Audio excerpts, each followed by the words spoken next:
प्रकृति प्रेमी मित्रों, ये जंगली मुर्गा उत्तराखंड के देहरादून क्षेत्र के राजाजी नेशनल पार्क का है, जो मेरे पार्क में रोज़ाना आता है। ये पार्क राजाजी नेशनल पार्क और शिवालिक की पहाड़ियों से लगती सीमा पर स्थित है। आज ये अकेला ही आया है और काफ़ी समय बाद मैंने देखा कि ये बहुत सुंदर तरीके से पार्क में अपने शरीर के सफाई में करने में व्यस्त है और अपने पंखों की सफाई करने में लगा है। इसने पहले दाना चुगा, उसके बाद पार्क के कोने में खड़े होकर काफ़ी देर से सफाई करने में लग गया। तो मुझे इसका इस तरह से इत्मीनान से देखना और कैमरे में कैद करने का मन हुआ कि ये खूबसूरत मुर्गा अधिकतर अपनी मुर्गियों को साथ लेकर आता है। कभी 5 लेकर आता है, कभी 7 लेकर आता है, कभी इसके साथ मैंने 9 मुर्गियों को साथ लाते देखा है। उन सभी को ये ताकतवर मुर्गा अपने कंट्रोल में रखता है। आप आगे इसकी रानियों के साथ खूबसूरत दृश्यों को ज़रूर देखिएगा। जब ये अपनी मुर्गियों को साथ लेकर आता है तो बीच बीच में ये पंख हिलाकर दूसरों को मुर्गों को चेतावनी भी देता है कि तुम मेरी मुर्गियों को आँख उठाकर भी देखने की कोशिश मत करना। अगर कोई मुर्गा ज़बरदस्ती घुसने की कोशिश भी करता है तो उसको ये मुर्गा भगा भगा कर बहुत दूर तक ले जाता है। जैसा कि आप वीडियो में देखोगे, फिर वापस आकर पंख हिलाता है और मेरे से ज़्यादा ताकतवर यहाँ कोई नहीं है। मुर्गियाँ भी ताकतवर नर के साथ रहना पसंद करती है, जो उसकी पूरी सुरक्षा दे सके। मुर्गे के बगैर पूछे कोई मुर्गी इधर उधर नहीं जा सकती। किसी भी मुर्गी को ये फ़र्क नहीं पड़ता कि इस नर मुर्गे के साथ और भी मुर्गियाँ हैं, इससे उनको कोई जलन नहीं होती। ये मुर्गा बीच बीच में बांग देकर भी अपनी उपस्थिति देता रहता है कि मैं यहाँ हूँ। कभी कभी दूसरे क्षेत्र का मुर्गा पार्क में इसके आने के समय पर गलतीवश आ जाता है तो इसकी ज़बरदस्त भिड़ंत हो जाती है, जिसे भी मैं इस वीडियो में आपको दिखा रहा हूँ कि दोनों हार मानने को तैयार नहीं हैं। आखिर में ये ताकतवर मुर्गा ही जीतता है। इस जाति के मुर्गों को यहाँ स्थानीय भाषा में कुकड़ा भी बोला जाता है।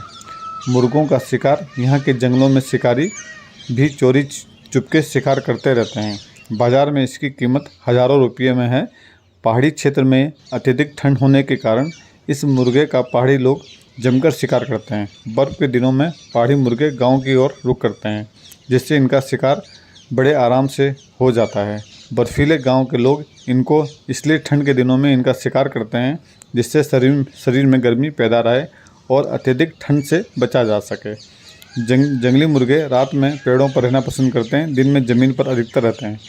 जंगली खतरा होने पर काफ़ी लंबी उड़ान भर लेते हैं, जबकि पालतू मुर्गे उड़ने में उतने सक्षम नहीं होते। खूबसूरती में जंगली मुर्गा ही सबसे ज़्यादा सुंदर होता है। इस पार्क की खूबसूरती प्रकृति के बीच रहने वाले जंगली जीव ही संवारते हैं। ये ऐसे आते हैं जैसे इनका ये अपना घर हो। यहाँ रात में बारहसिंगा, लेपर्ड, गुलदार, जंगली सुअर, सियाल, शिवाय, बराड़, अजगर, सांप और पार्क के अनगिनत पक्षियों के घोंसले जो अपने अपने सीजन में यहाँ आते हैं और अपनी नई पीढ़ी को बढ़ाकर यहाँ से माइग्रेट होकर निकल जाते हैं। विश्व में कहीं भी आप ऐसा दृश्य नहीं देखोगे कि आपको जंगली मुर्गे इतने खुले में कभी दिखाई देंगे। ये जंगलों में भी चोरी छिपे पेड़ों में या झाड़ियों में दिखाई देते हैं, खुले में कभी नहीं दिखाई देते। लेकिन मैंने इनको जंगल से बड़े प्यार से दाना डाल डाल के यहाँ तक पहुँचाया है कि मैं तुम्हें सुरक्षा दूंगा, तुम आओ, तुम्हारा कोई यहाँ शिकार नहीं कर सकता मेरे रहते हुए। इसलिए इनको विश्वास है कि मैं इनको कभी भी नहीं मारूंगा और ना ही किसी को मारने दूंगा। बहुत से लोग इनको मारने की फिराक में रहते हैं, कहते हैं यार देखो एक मुर्गा दे दो, तुम्हें जो कीमत चाहिए तुम्हें वो मिल जाएगी।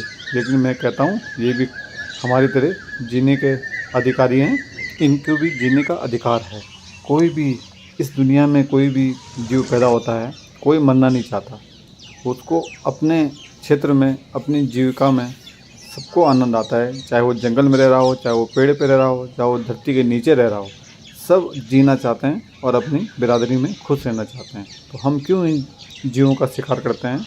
मैं यही सबसे विनती करता हूँ, इन खूबसूरत जीवों का संरक्षण करो। अगर जंगल रहेंगे तो ये भी रहेंगे, ये रहेंगे तो हमें हर तरह की आबो हवा, इनके खूबसूरत दृश्य देखने को मिलेंगे कि ये एक दूसरे को खाकर जंगल में ज़िंदा रहते हैं लेकिन फिर भी खुश रहते हैं। ये इनकी खूबसूरती है। धन्यवाद मित्रों, वीडियो कैसी लगी आप ज़रूर बताइएगा।